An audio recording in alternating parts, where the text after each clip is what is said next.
Rasulullah mengatakan, la fadla li arabiyyin ala ajamiyyin illa bittaqwa. Tidak ada kelebihan bangsa Arab dari bangsa lain kecuali takwa.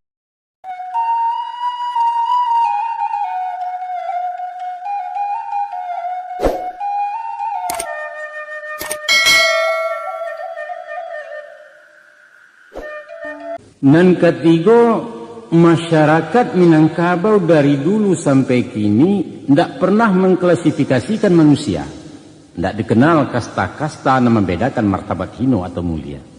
Tidak ada bangsawan berdarah biru, tidak ada ningrat keturunan raja. Panghulu dihormati karena jabatan, bukan karena galada tuanya.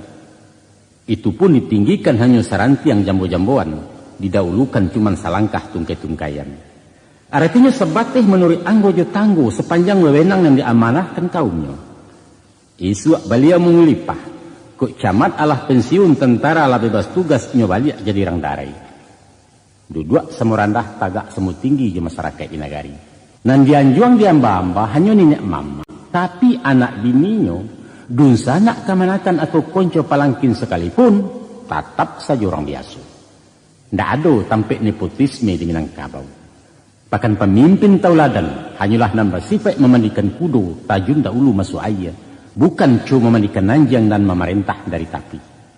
Jangan biar mantang-mantang awak kepala desa ke disambah oleh orang banyak.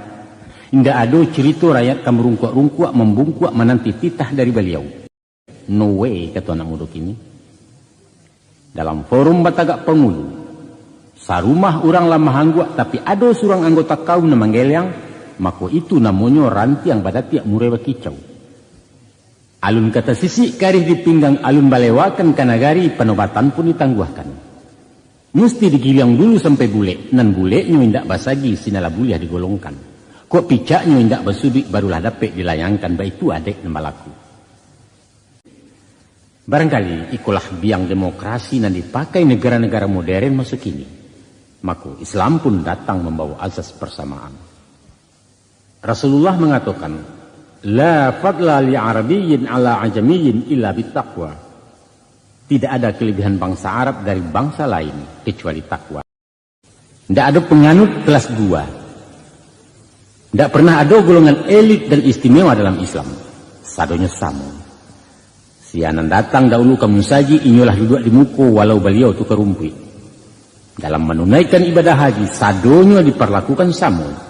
Kok sa'i samu balari, tawaf samu bakulil yang pakaian samu tak berjahit. Baitu si hitam kalik dari Afrika. Baitu si motor pitok dari Tiongkok. Baitu juo bangsa Arab orang kampung Nabi. Sadonya sama. Dia masalah hukum pun seruman saja. Dan salah tetap ditimbang dan berutang tetap membayar hukum kisas tak pandang bulu.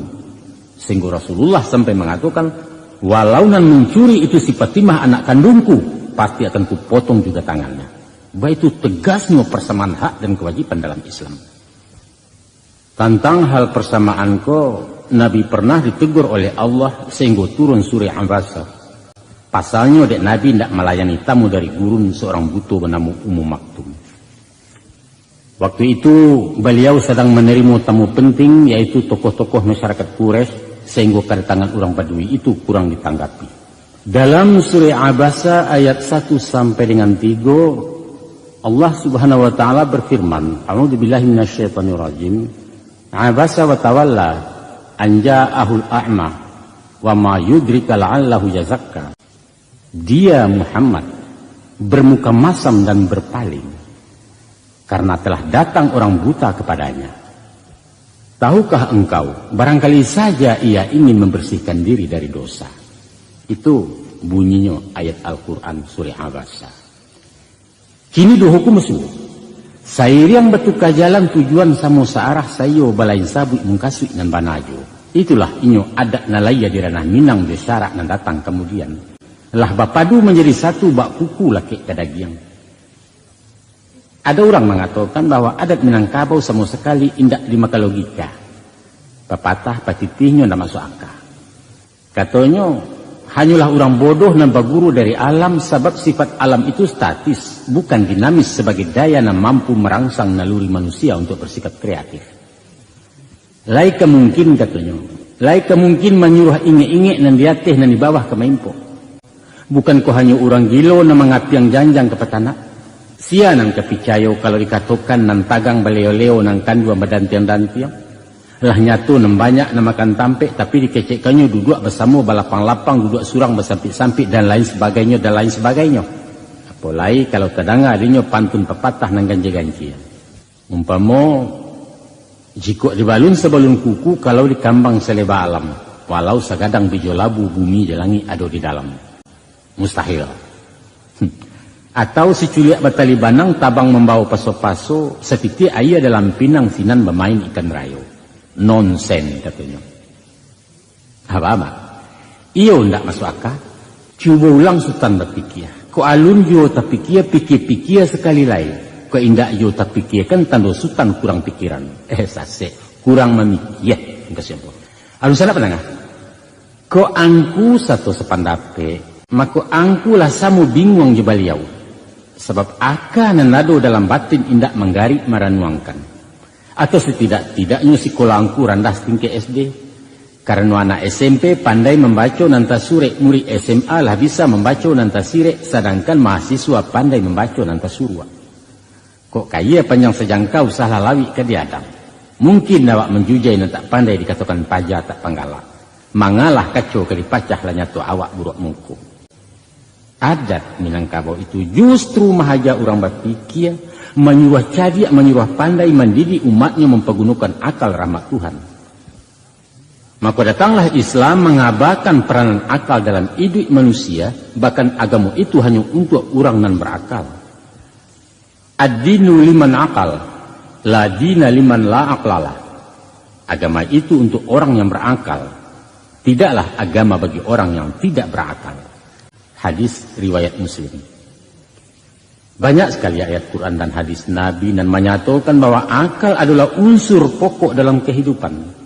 Hanyalah akal yang membedakan antara manusia dengan makhluk-makhluk Allah dan lain. Menurut hukum Islam, anak-anak dan orang gilo dibebaskan dari dosa. Malah orang mabuk dan kehilangan akal sementara pun tidak diterima salatnya. Baik itu pun taradok penjabaran akal yang dikatakan nalar, merupakan perintah langsung dari Allah atau melalui karakter Rasulullah. Antara lain tersebut dalam salah satu ayat Al-Quran. A'udzubillahi minasyaitonirrajim. Bismillahirrahmanirrahim. Inna fi khalqis samawati wal arda wa ikhtilafil laili laayatin liulil albab. Sesungguhnya kejadian langit dan bumi dan pergantian siang dan malam telah menjadi pertanda bagi orang-orang yang punya pikiran.